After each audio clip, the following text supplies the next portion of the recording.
I know exactly what is involved to achieve the same film and cinematic look as to what you see in the big budget Hollywood movies. I will reveal the biggest and most important clue about how the film look is created. I will also tell you what the film look is not, contrary to what 99% of filmmakers, directors out there say. I will not explain my personal recipe. I like to reveal and share some, but some is for me to keep. 9 myths about the film look, plus 2 exceptions. First myth, film grain. Film grain or not, there are thousands of films out there that will have the film look and not necessarily the big Hollywood movies. And the grain, although it can add a bit of texture to the look, it is not the main responsible factor for what looks cinematic and filmic. If you're talking about replicating the actual film texture, yes, then add the grain and that will do it. But I'm talking about the film look as the cinematic Hollywood big budget film look. That's what I'm referring to. Myth number 2, black bars. These can enhance the film look as we're so used to see big budget movies with those bars, but without these, many films exist that have an amazing film look, and again, no bars are present. Think of movies shot in IMAX or many other where black bars just are not there. Myth number 3, slow motion. If this was the main responsible factor for a film to be cinematic or have a film look, then the whole movie should be in slow motion. And that's not the case, obviously. Only very few scenes use that. And that can enhance the film look, but no more than that. Myth number 4, smoke and fog. Same with slow motion, it can enhance the film look, but nothing more. Myth number 5, black pro mist filter. There are many movies where DPs have not used this filter and the movie still looks like film, still looks like it has a great Hollywood look, cinematic look. The black pro mist filter could come down to a stylistic or creative choice, but this black pro mist to me is not a main factor. Myth number 6, lenses. Surely you need a good lens, if not a great lens, but I have seen films shot with low budget lenses and it still got the film look. They still got the Hollywood cinematic film look. So stop with the big lie about the lenses. This is also valid for photography. Anyone doing photography out there, don't let them make you believe that if you don't have a great lens, you won't be able to shoot a great picture. That's just bull. Myth number 7. Productions, costumes, la mise en scene, lighting. Yeah. All of these, of course, will make the scene look filmic if it is professional, but even here, it is not the main factor. In fact, many outdoor shots in big films have the film look, whether there is garbage in front of the camera, an old dirty toilet, or even with harsh sun condition, bad costumes, and it still looks like it has the film look. You come up in the comments with examples so that the naysayers can have a bit of food for thought. Myth number 8. Talent and creativity. Oh man, here we go again. Talent, and talent.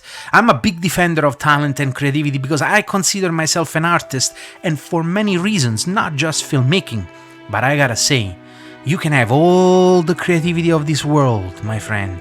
Talent.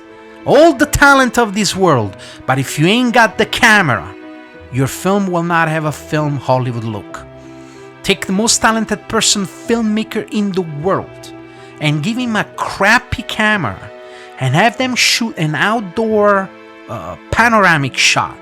Then let's have a big DP with a big digital film camera and shoot the same exact outdoor scene.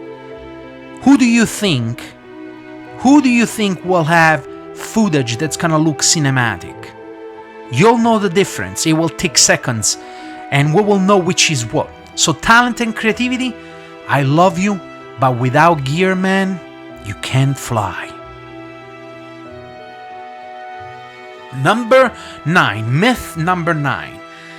And last, this is my last myth which proves my point. It's not really a myth, but it just proves my point. That is cartoons. You're probably saying to yourself, what does a cartoon have anything to do with the film cinematic look, man? I will mention one that comes from the top of my head, but there are so many. The movie film cartoon Megamind. Beautiful, by the way. I love Megamind. But does this cartoon look like it has a film look, a Hollywood appearance? Yes, it does. Or does this cartoon look like it was shot on a home video camera? Specifically, I'm referring to graphics, to graphic digital editors. They could have made that cartoon or any cartoons look like it was shot on a home video camera. But they didn't. They made it look like if it was a Hollywood movie. They gave it that Hollywood film look, quality to it. Even games simply look like they got a film Hollywood look. Take GTA 5, for example, one of them. Among many other games out there, they're all getting this film Hollywood quality. How could a cartoon or a game that wasn't shot with a real lens, that wasn't shot with a camera, that was not shot with any lighting umbrellas or flags or any of that equipment, how could they have a Hollywood film look?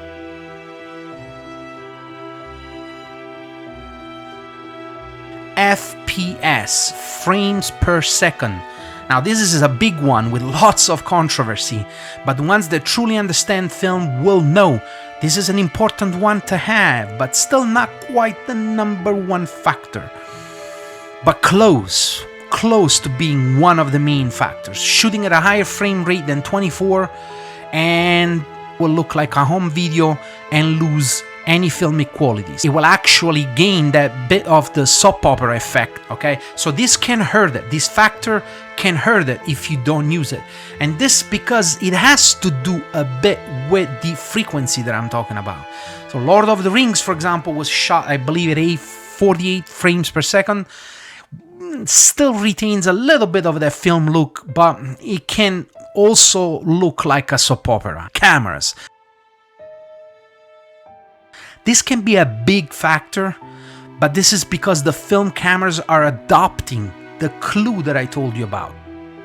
And the camera that does a great job at this is certainly the Arri Alexa, which is why they use Arri Alexa for most Hollywood movies and the engineers behind it. These guys are the real geniuses.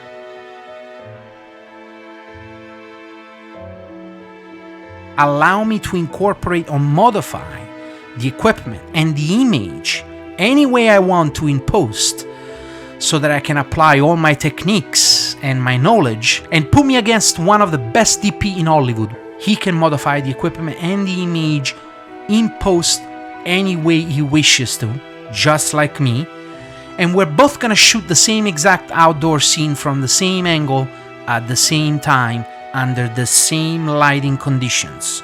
Then we're gonna compare these side by side, and I guarantee you I will match the same Hollywood film and cinematic look and quality as the biggest DP on earth.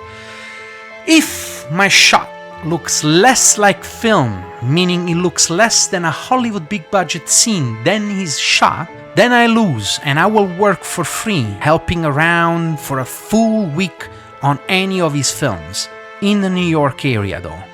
If I win, this DP will help me make a big feature film and choose one of my written film scripts, and I'm gonna get to direct it, act in it, with the assistance of that same DP person.